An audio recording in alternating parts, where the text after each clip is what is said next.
Southwest Virginia and Northeast Tennessee is rich in music heritage, whether it be bluegrass, country, folk, blues, Americana, or rock and roll.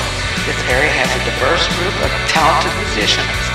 Let's get to know some of the area's top musicians and new rising stars.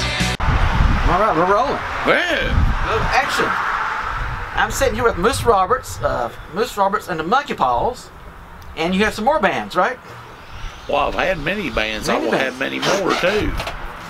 So what other bands you got going right now? I just got the Monkey Paws and the Buffalo Tenders. Monkey Paws? The Buffalo Tenders is more just a solo thing. I mean, we might do another Hanging Eyes out maybe in the fall. I don't know. Which the Hanging Eyes is just me and the drummer from Fury Heat. Which is funny because it just should be the Fury Heat, because when we started that band we were just a two-piece anyways. Just me and the drummer, so. But I didn't want to call that, I didn't want to go back in time. You got to move forward. And the stuff the Hanging Eyes album doesn't sound anything like Fury Heat stuff. Okay. So how old were you when you played guitar, first started playing? 9. 9? That's an early age. Did you have family that was playing music? Or? No, the only person in my family that played, there were 2 people. I had Uncle Brad when I was a little kid. He lived in Hilton's, and he used to play over there at Clark Ford a bunch. He's friends with String Bean, and from Hee Haw and all that, Grand Ole Opry. That was one of his buddies. And my cousin Charlie played in Sagegrass around here. He played a band. I think he played upright bass in it, but he's a left-handed banjo player, and he taught me how to play banjo. Took lessons from him, and I don't ever hardly touch things, but everything I learned from cousin Charlie, but he's been dead a long time now. So what made you decide to play the guitar? You just wanted to start trying it, or? I don't know. Why wouldn't you not want to play guitar? I tried. I was younger. I couldn't do it. Go Harley. It's a stubborn persistence. Pretty much. You just gotta go to hell with it. I'm doing this. I might suck at first. I'm gonna do this. Nobody's good when they first start. Oh no, practice makes perfect, right? I don't know if it makes perfect. I don't know if anything makes it perfect, but you know, you get better. That's true. When you started out, did you start out solo or were you like in a band? I don't know. I mean, I started out just playing guitar. I mean, everybody starts out their solo. I mean, you just start out by yourself, and then you get with the people. And me and my buddy Terry Gross, so we were in a Dixie duo. And then we got hooked up, and I played bass, and he played guitar with the O-Wingers. Charles and Barbara O-Winger, we played with them back in '87, I guess. It's probably when I first played my first show was with them. And they just had to play a lot of country shows with a lot of different people. You know, I don't even remember half of their names. I mean, I play with the Vanover sisters. You know, they used to have a radio show down the street here at WOPI. I played guitar with them and Terry. We both played guitar with them. And they were a hoot. Then I guess I just got into playing with high school garage rock bands once I got in high school. I guess 8 and 9 or so. You start out with rock and roll or country? I started off playing country, but I mean, I always liked rock and roll. I mean, it was just, I liked that, and I liked blues, and it was just music. I mean, it didn't matter what it was. I mean, you're just playing music. What do you call your genre now, your style of music? I just play rock and roll. I mean, I've heard people like, yeah, that blues stuff, you're that. You know, for years people said I play rockabilly. I don't play rockabilly. I don't play rockabilly. I might have some of that stuff come in through there, but I don't play it. That ain't me. Unless you want to talk about hillbilly playing rock and roll, I mean, maybe then you get rockabilly. But other than that, I don't play it. Have you always lived here in Bristol? Grew up in Hickory Tree out by near South Holston Dam. Out there in the county, Suffolk County, there near the lake. Grew up beside the river out there. But yeah, I mean, it's still considered Bristol. It's either half of it's Bristol and half of it's Bluff City. So we were on the Bristol side of it. We were on the good side of it. Good side of it. No offense, you Bluff Cityans. Yeah. You told me you started recording music, was it in the early 90s? I started recording as soon as I figured out how to overdub on my Trailways. When I first figured out how I could overdub, we using 2 boom boxes. We was doing that back in the late 80s. Me and my buddy Terry, we used to record stuff, and then we'd put the tape in one deck, and we'd put the other one in front of it and play that tape and record on another while we played along with it and stuff. Wow, that's interesting. Well, no, I mean, that's an old way of doing it, but we did that, and then I got my mowed yards. That's what Dad, he palmed me off into everybody's yard mowing. He's like, I need a yard mowed, you need to do something. So he sent me out there with a lawnmower, and I made my money, and I finally saved up enough to buy a 4-track. No, Vestax MR100, I remember it. Bought it at Morel Music. It was a piece of shit too. Do you think, with today's world, with Facebook and social media, do you think it hurts or helps musicians? Oh, it helps some of them that know how to work the stuff, but I don't know how to work it. I mean, I am not geared, and my brain is geared as like selling myself that way. I don't know how to do that. I just go, well, here's my stuff, and you either like it or you don't. And I don't know how to go, hey, I'm the greatest thing ever. Come to my show, and I'm terrible at it. I'm terrible at it. I'm Probably will be till the day I die. You know, I look up in a lot of things. You know, I get gigs and I think a lot of that has to do with like my music is like unadulterated. It is what it is. And there's the music that guy creates, and you can't deny that that's good. I don't suck. I'm good at what I do. Very good. But it took a lot of work to do that. Got a lot of years experience behind that. Yeah. So you have a collection of albums.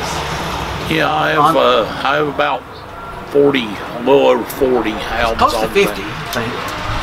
Well, some of them are EPs. I mean, there's a couple of singles on there, but I put them all on there. I still got stuff in the can that I ain't put on there. I probably still got, at least 5 albums worth of stuff I haven't put on there, just of old recordings, and maybe even more than that. That's a very impressive collection. Well, yeah, but I also don't like albums to be over I don't like them to be over 40 minutes long. I don't even like them to be that long. I like them at 30 minutes because people's attention span, it ain't nothing now. It's true. They want to hear one song, and then if it doesn't catch it, they'll move on to something else.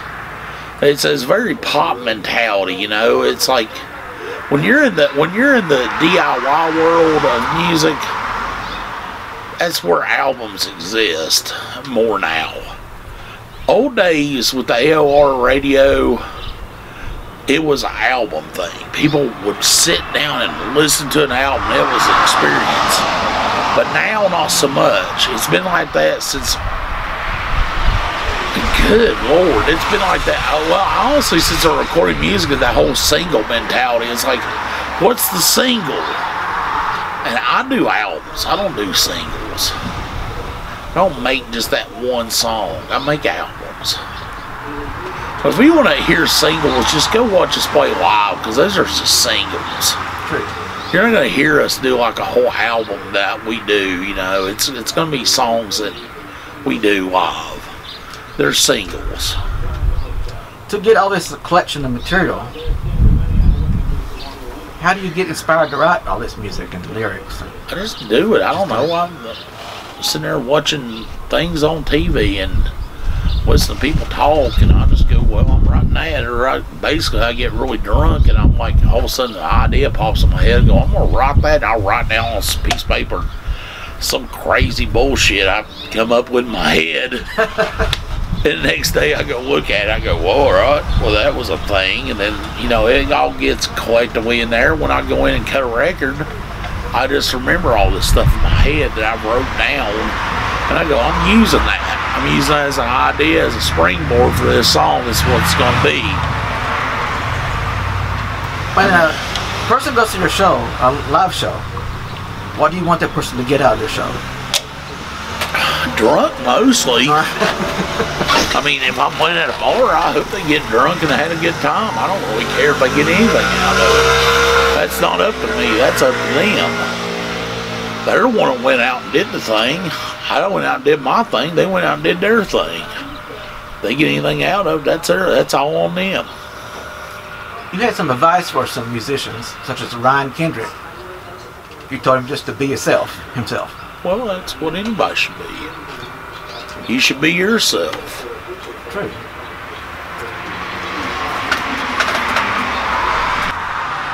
Does it bother you if you see people recording your shows?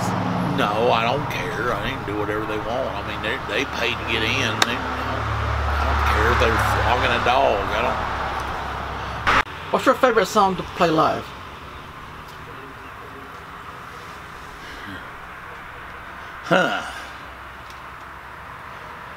Probably Tombstone City, because it's the closer and that means I can get off the stage. No, honestly, that's not even a reason.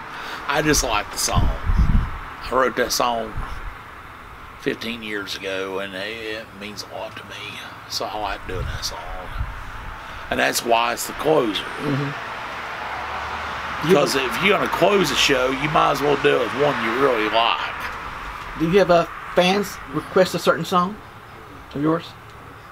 I don't give them a chance. Have you watched me? I don't. Yeah, you go right to the next song. Yeah, directly. I don't stop. I don't include the audience in anything I do. I just go, and I get aggravated when it gets slowed for even 15 seconds. I'm like, we've been sitting here forever. We need to be playing music. Bombard them with music and just beat it into them, into submission. Just. It's like, here you go. Here's the stuff. That's what you come here for. You want to hear the stuff. Do you read a lot? I used to. You seem like you have a lot of knowledge. Like you're that you can pass on to other people. Like a philosopher. I don't know what we're talking about. My great-granddad was the philosopher of Big Creek, underneath the South Olson Lake. Okay. He was. They considered Uncle Jesus. Grandpa Hamilton Caleb Duncan. He was the philosopher of Big Creek. And everybody around, even people from Bristol, would take the train into Big Creek and they would seek his advice on stuff. I think it runs in the family, but that wouldn't be. That'd be kind of cocky to go, yeah, I'm a philosopher. I ain't a philosopher. So is Moose your real name, or is that a nickname? Who names their damn kid Moose? People that know my real name know my real name. It don't matter. I've been called Moose since I was 7 years old. Wow. Okay. You go up to my parents and my parents who name me, and then you talk about Moose, they know who you talk about. They don't get weird about it either, because I've been called Moose for so long. They didn't call me that. Well, I figured that's your nickname. Oh, yeah. How many? You own a lot of guitars? Too many. Too many? I don't even know where half of them are at. I got some moms. I got a shit ton here. This is a guitar my mama got me a little over 20 years ago. It's all beat all to shit. It's a 81 Ibanez Concord. It's awesome. It's dustier than hell, but it sounds good. Click on it.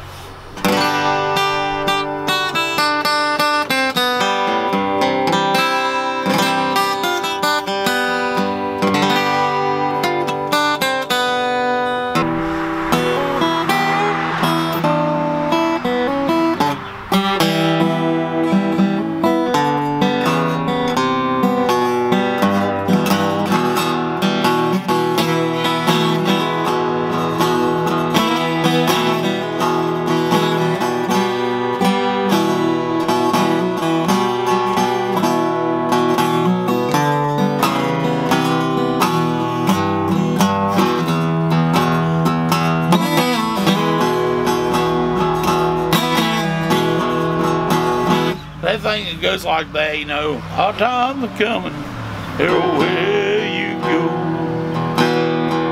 Hot times, hotter than ever before.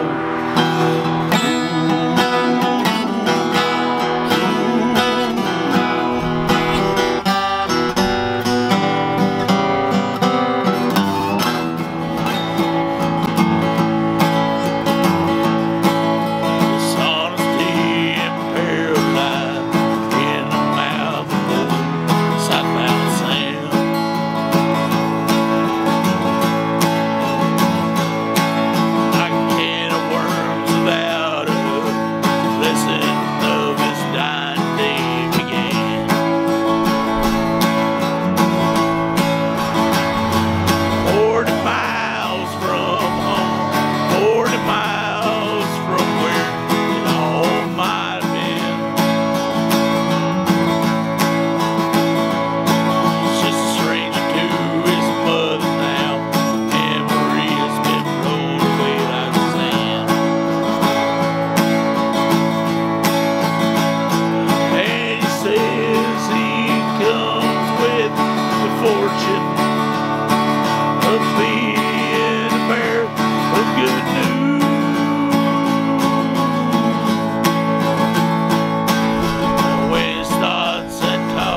to